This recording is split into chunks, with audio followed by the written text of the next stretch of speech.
This is Shine On, the Health and Happiness Show, an Ella's Leash production. Heard as a podcast around the world, but heard first on radio stations 100.7 WHUD FM and Real Country 920, 1260, and 1420 AM, all in New York's Hudson Valley. Shine On, bringing you healers and dreamers and people who want to make life richer. It's your time to shine on.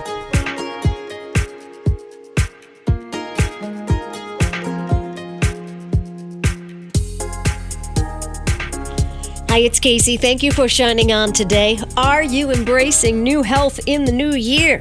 You're going to meet somebody who can help you, Brittany Williams. She has a new book called Instant Loss, Eat Real, Lose Weight, How I Lost 125 Pounds. She actually lost more than that. And it includes 100 recipes for your Instant Pot. Did you get the Instant Pot for the holidays? I saw the funniest Facebook post. My friend, Ro, and her friend Holly, they're best friends forever, a picture of them around Christmas time exchanging gifts. They both gave each other the same Instant Pot. Yeah, it's funny. The Instant Pot, I don't have one. I have a rice cooker in the basement that I don't even know how to use these pressure things. I never had a crock pot that worked. But I'll give it a try. Instant Loss, Eat Real, Lose Weight. Here's the thing. Brittany Williams is just adorable and so smart. If she can lose 125 pounds on her own, just doing her own thing, we can all join in. And you know what? Right now I'm on a 30-day cleanse. I'm going to tell you what that's all about. But first, starring front and center in Shine On, the Health and Happiness Show this morning, it's Brittany Williams. So what does it feel like to lose 125 pounds? For a long time, I felt like I was trapped in my body. Like there were so many things that I wanted to do, but I couldn't because it was physically painful or because I was so tired all the time. I just struggled with a lot of fatigue. I also had an autoimmune disease that's very common, hypothyroid disease. And so I used that as an excuse for a lot of years. Well, I can't lose weight because I have this disease. And yes, it absolutely makes things more difficult, but I really want to spread a message of encouragement and positivity and let people know that just because you're predispositioned to something, it doesn't mean that that's your final lot in life, that you have to be stuck there. Like you can still be proactive and change your circumstances. Right. Don't accept it. So are you on thyroid medication? Not anymore. I've actually been in remission for 2.5 years now. After I changed my diet about 3 months in, so I'll backtrack. I was on Synthroid for over 10 years. And after I started changing my diet and I got away from processed foods and I switched to more whole foods, and I keep things really simple. In my mind, it's just eat real food. So if it comes from the earth and it's natural, I eat it. If it's made in a lab, most of the time I opt not to eat that thing. But when I started making over my diet about 3 months in, I noticed anytime I take my medication, I'd shake really bad. And so my doctor said, well, let's take you to a lower dose. And we went to a lower dose, and I was still over-medicated at that point. So she said, let's pull you off of it. And we pulled me off of it. And my numbers were totally regulated. My thyroid had kicked back in and started functioning like it needed to. And the body's just an incredible thing because it actually has healing properties. It can heal itself if we fuel it right. Wow, that makes me want to cry. I'm very, very happy for you, and I'm very, very happy for anybody who is listening and gets inspired by your story today. How many times did you try to lose weight before you finally got on this success path? Oh, too many times to count. I was obese by the time I was about 15 years old. And then I was morbidly obese by the time I was 17. So from the time that I was in high school, losing weight was always something that was forefront in my mind. And I also had parents that were overweight, and they were always on this up and down cycle of yo-yo dieting, which looking back instilled in me a lot of bad patterns and behaviors because to me, eating healthy, it was always something that you did to lose weight. It wasn't something that you did to live a healthy life or nourish your body because your body needs certain nourishment. It was just a means to an end. And that really put me in a negative headspace because anytime I was eating well, I was dieting. And so I had to get away from that, and I had to reassign value to healthy food, the value that it's supposed to have, and begin working toward a different outcome, which was not I'm doing this because I want to be skinny or because I want to lose weight, but I'm eating well because this is the nourishment that my body needs, and I want to live the best possible life that I can have. All right. That is an idea that I'm going to ask you to repeat because it's huge. I think so many people, when they eat well, liken it to a diet, but you've chosen to eat well just because that's what we're supposed to do, right? Right. Is that did I rephrase that and repeat that correctly? Absolutely. Yes, that has become my main driving purpose here. So it doesn't matter what the scale does. The scale can stay up. It can go down. It doesn't dictate my mood. It doesn't make me happy or sad. It's whatever it is. I've let my body come into its own. So also when I started making these changes, a lot of people will ask you, well, what's your goal weight? What are you trying to get to? How much weight are you trying to lose? That didn't even come into the equation for me when I made over my lifestyle in this way, because I firmly believed if I just feed my body the way it needs to be fed, if I give it the food that it needs and requires, it's going to naturally even out at the healthiest weight that it's supposed to be for itself. Because our bodies are designed to do that naturally. And so that's what I did, and I kind of stopped trying to lose when I hit around 160 pounds. I'm 5'3" for a frame of reference, but I kind of stopped trying to lose around 160, and then my body naturally just released about another 30 pounds after that. And I'm just letting it do what it does, and I'm eating well. I'm not tracking calories. I'm not counting macros. I'm not doing keto. I'm not just eating real whole foods in modest portion sizes. Ladies and gentlemen, this woman is making so much sense, I want to scream. I just want to scream. I'm so happy for you. I'm so happy for everything you're saying today. Instant loss, eat real, lose weight. There's an Instapot in the background, spoiler alert. So you're going to have some great recipes in here. But serious question, and I hope you don't mind me prying around in your life, but I really want to know. You don't have to answer this. When you lost 125 pounds, did you become an outsider in your own family? It was interesting. People definitely regard you a bit differently.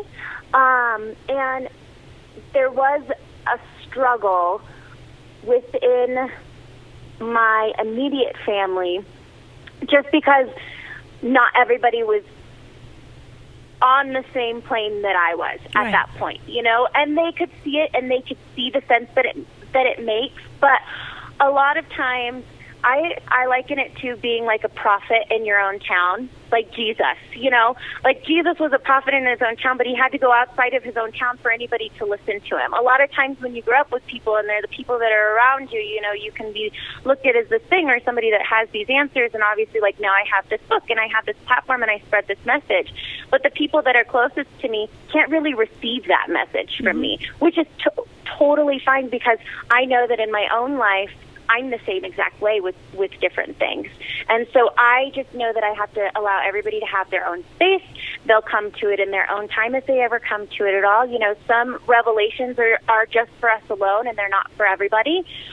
But yeah, it has been a weird thing trying to navigate this lifestyle change, and with how I'm so different now. And not only do I look different and I feel different, but I'm doing different things. Like my activities are different than they were before, because now I like to get outside and I like to climb mountains and I like to hike and run and have all of this activity. And that was not the girl that I was before. Right. You know what they say. I don't know who said it, but I've repeated it a lot. You cannot be a guru in your own neighborhood. Yeah. It's so true. It's so true. You like Jesus, you got to take that out of town.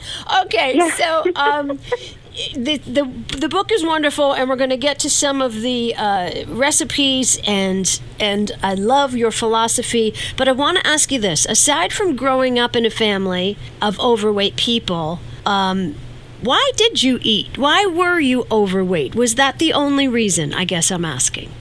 I think I just didn't have the tools. And when you grow up, like my mom was a full-time working mom. I was the oldest of 7 kids, so it was very budgetary for us as well. Like we would go to the store and we'd buy the cheapest loaf of white bread because that's what was cheapest. We didn't really look at the nutritional content. And so I think that it was just instilled in me that that eating wasn't really tied to health. Like, eating was tied to weight loss. And so I just ate how I grew up, like how my parents taught me to eat. And then when I got married, and I went shopping with my husband for the first time, and I put the cheapest loaf of white bread in the cart, he was like, "No, we don't eat that. We eat this one because look, it has these whole grains and it's not bleached and it's not heavily processed, and look, it doesn't have all these processed sugars." And I'm like, "What are you talking about?" I had never looked at a nutrition label before. I'd never read the ingredients on a package before. I just always kind of blindly trusted that, oh, these manufacturers, they've got our back. They're not going to put anything in there that would hurt us. Oh. Not really having this blind faith in these companies that they really don't have our best interests in mind. Most of them design food to enslave us, to addict the mind. And so if we get away from those processed sugars, and if we can start weeding these things out of our diet, overall we're going to have a much healthier life, because we're not going to be craving those foods anymore. So my husband really helped me starting off, and he wasn't judgmental, and he wasn't like, "Oh, we need to do this because, you need to be healthy or lose weight." He never once. But he did just gently encourage me, like, "Hey, instead of buying this bread, let's buy this one instead. And instead of, Skippy peanut butter that has tons and tons of sugar and all of these added ingredients and palm oil, we're going to grab this one that's organic and only made with peanuts, Right. What a novel idea."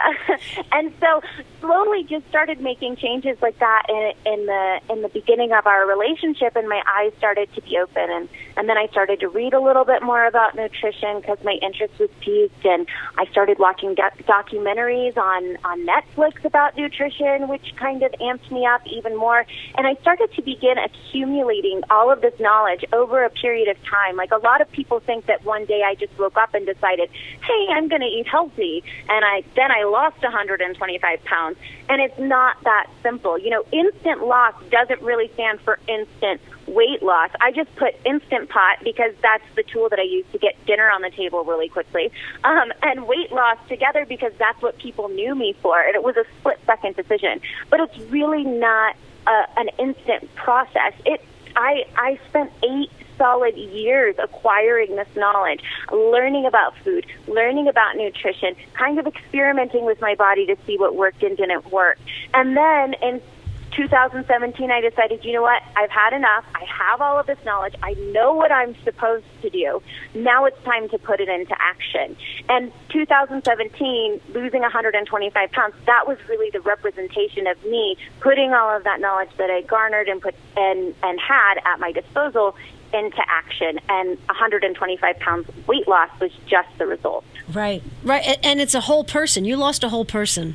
Right. Yeah, right? And I'm actually officially half my size now, because since then, I've been maintaining for the last couple of years, but I did add some exercise in, because at first it was solely nutrition, because I was not athletic in the slightest. I was the girl that walked the mile in gym classes. All the gym teachers screamed, "Run!" and so I was not athletic, but I started adding little workouts and running, and as I mentioned before, I love to hike now. And as a result of that, I lost another 5 pounds over the last couple of years. And so my weight loss now totals 130 pounds. Wow. And at my highest, I was 260 pounds. So I'm officially now half my size. Wow. All right, shut up. I say it with love. I love you. Brittany Williams is our guest. Insta loss. Eat real, lose weight. Pardon my shortness. I'm on a 30-day cleanse, I'm on a 30-day cleanse. I feel for you. Oh, no, it's okay. It's okay. It makes me a little snappy. You said something so important, and you said many important things, but I want to go back to another point when you said, how many times have we put something in our mouths and somebody says, you know how they make that? And you say, oh, well, they couldn't make it if it was bad for us. Right. We think that food companies care about us. Most do not. Most do not. They're putting some terrible things into the food, and we're so naive to think, well, they couldn't sell it if it was bad. Yeah, they sell a lot of things that are bad. A lot of things that are bad. Buyer beware. Instant Loss is the book. Brittany Williams is the genius behind it. Now, I just skimmed through this before, and I saw 21 days of smoothies. What are you suggesting here? That we should do smoothies for 21 days? So that's just a meal prep suggestion, and that a lot of people come to me and they say, I don't know how to make it work. My family life's too hectic, and I can't, make smoothies in the morning and chop all the things because I'm running out the door. And so my suggestion is we'll prep them ahead of time. Do 21. You can do freezer bags. You can do wax bags if you don't want to have the waste. And you can store them in your freezer. And then for 21 days, you have them already prepped. All you have to do is dump it into your blender, add a little bit of water, and then take your smoothie out the door. So I try to incorporate these little ideas throughout the book to make meal prep easier. 90% of the recipes can be made in 30 minutes or less. I really developed this book with busy families in mind, for the working parents, for the parents who get home and it's 9 o'clock and everybody's hungry, and those nights that you would go through the drive-thru on your way home instead of coming home and saying, all right, I have 15 minutes, I have to get dinner on the table, what can I make? And like I said, 90% of the recipes can be made in 30 minutes or less. A lot of times you're only going to be spending 15 minutes, and you're going to have it from the pot to the dinner table. Yeah. In no time. Brilliant. My husband and I, we don't have kids, but we're super busy people. And on those busy days, he'll call and say, I'm going to pick up, from our favorite takeout place. And sometimes that's twice a week. When you're trying to eat your healthiest, that's not the greatest thing in the world. I just learned this week on my cleanse that you can cut up avocado and freeze it. You can freeze it, and then it's ready to dump into. So instead of your avocados going bad on your kitchen counter, you can have it ready for your smoothie. And I tell this people same thing with your greens, with your spinach, or who hasn't bought kale with the best of intentions to a week later find it wilting in the drawer and going, well, I can't eat this, it's all wilted now. No, just chop that stuff up, put it in a freezer bag, and toss it in your smoothies or stir it into a soup or stew. It's going to rehydrate it, and it'll be fine. And so I tell people, don't be afraid of your freezer. Use it as a tool.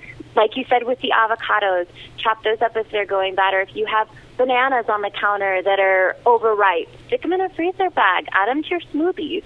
Wonderful. You have an adorable family. These three kids and a cutie husband. Yes, he's super cute. Super cute. You guys, I'm so glad that you're all together and happy and making wonderful things for us. Do I need this Instant Pot? I would say it was a necessity for me. So my husband bought me my pressure cooker 7 years ago now. I can't even believe it's been that long. But because I was always complaining that I didn't have enough time to make dinner. And I'm a serial procrastinator. So I will have the best of intentions, and I'm like, oh, I'm going to make dinner. And then I'll forget to take the chicken out to thaw. And then if the chicken's not thawed, then it's going to take 8 hours in the crock pot, And so I decided, okay, I need something else. So he got me the electric pressure cooker, and it's really a marvel because you can be a procrastinator. You can forget to take the chicken out of the freezer and then just toss it in the pot with your veggies, with whatever else. I like to make this thing called salsa chicken, where all I do is I toss frozen chicken breast in the pot. I put some salsa in there, maybe a little bit of chicken stock and some taco seasoning. You seal it up. You cook that chicken for 30 minutes. In 30 minutes, it's perfectly shreddable. You just shred it right up. You can use it in tacos. You can put it on salad. It's incredible, and it solved my procrastinator problem because so before all of this, I was a musician, and what are musicians known for? Being kind of lazy. And I'll admit it. I'm kind of a lazy girl, and so a lot of times I just don't want to cook. I'll have the time. I'm like, well, I could get up and do it now, but I just really don't want to. And so it's like the lazy girl's best friend. Wow. All right. Here's an aha that you can dice up the chicken breast when you bring it home from the store and then put that in the freezer so it's ready to go in the Instant Pot. I would never think of that. And I didn't realize musicians were lazy. I mean, drummers, yes. I know a lot of us, and I'd have to say probably 90% of us are pretty lazy. Oh, my God. That's because you're so, creative and genius-like. So what was when you are a musician, what does that look like? I was a singer-songwriter for a bit, and I led worship at a church, and my life has really evolved now since having children, especially because I just didn't have a lot of time for it anymore. But in my spare time, I still do a little bit here and there. But yeah, my life was pretty wild before. And what does your husband do? I'm just being nosy now. No, that's right. He's a well-educated man. He was an engineer, and he worked for a defense contractor for the government. He did like energy weapons and worked on aircraft for the Air Force. Ooh, so is he retired now, or just we can't talk about what he does because it's very secret? Well, he still can't talk about it because it's very secret, but he is retired now. He's home full-time. He helps me with instant loss, and we homeschool our kids, so he's home helping with all of the day-to-day. He's kind of taken on the stay-at-home mom role, and where I'm more in the workforce now. All right. Anything else our listeners need to know about the world of Brittany Williams? I would say that if you were making a New Year's resolution this year and you're going to resolute to do anything, resolute to take it easy and to take it one step at a time. You know, Rome really wasn't built in a day, and a lot of times we have all of these novel ideas and we want to see change fast, so we incorporate way too much too soon and we end up getting overwhelmed. And most New Year's resolutions are quit. They're done by week 2 of January. You've already failed, and I don't want you or anybody else to think of this as a success or a failure. This is your life. And so we need to look at it in those terms. And if you're trying, you're succeeding. If you're trying, you're succeeding. That is Brittany Williams. Her latest book is called Instant Loss, Eat Real, Lose Weight. It helps to have an Instant Pot, but you don't need one. I don't know. It feels like they're required tools for life right now. But great recipes in here: teriyaki chicken and mango mahi barbecued fish tacos. Jicama tostados. Oh, I love to say jicama. I don't really know what it is, but I like saying it. Roasted eggplant with pork ragu. You can do this. You can do it. You can do it. Instant Loss, Eat Real, Lose Weight. Yes, I'll give you a copy of the book. Email me from the website, casey.co. So what's new in Casey Land? Let It Shine Inc. Moving forward, our kickoff party is March 8th. This is the foundation that we started just before Thanksgiving. It's going to give small grants and gifts to women in need. Buy the T-shirt. Pick up the candle, our signature candle at events. Thank you, J. Mark Jewelers in Cold Spring. They are creating a signature piece of jewelry. Beautiful angel wings. And you can get it in silver, you can get it in gold, you can get it with the gemstone, and a part of the proceeds will benefit the mission, gathering love and giving it away. How cool is that?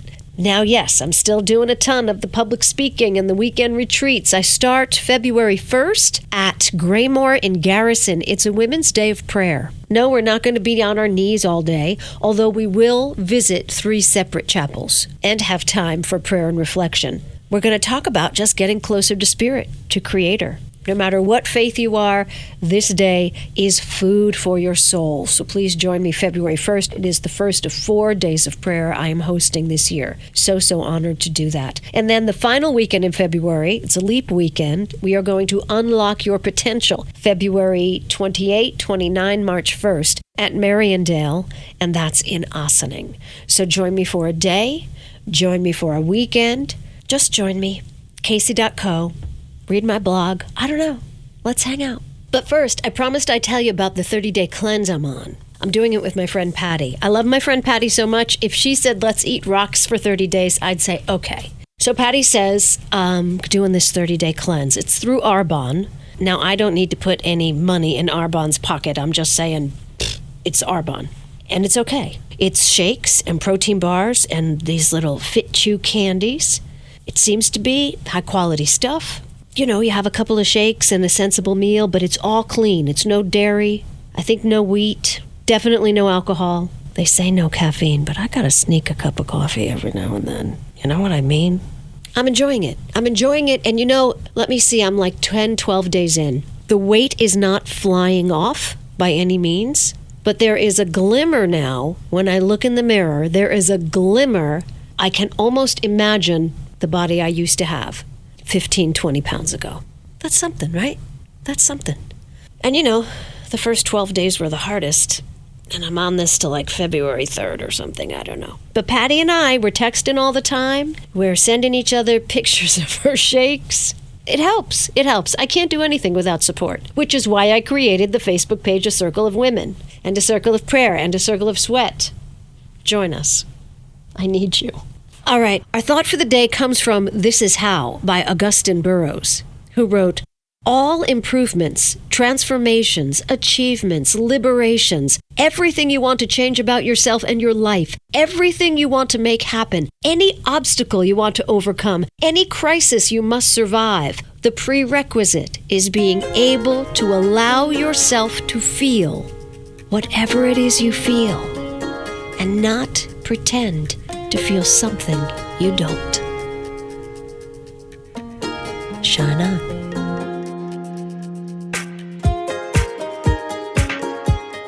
You've been listening to Shine On, the Health and Happiness Show, for your entertainment only. Heard Sunday mornings on 100.7 WHUD and on Real Country's 920, 1260, and 1420 AM, all in New York's Hudson Valley. Subscribe to Shine On iTunes and SoundCloud, and catch a show anytime at kacey.co. That's KACEY.co. Shine On.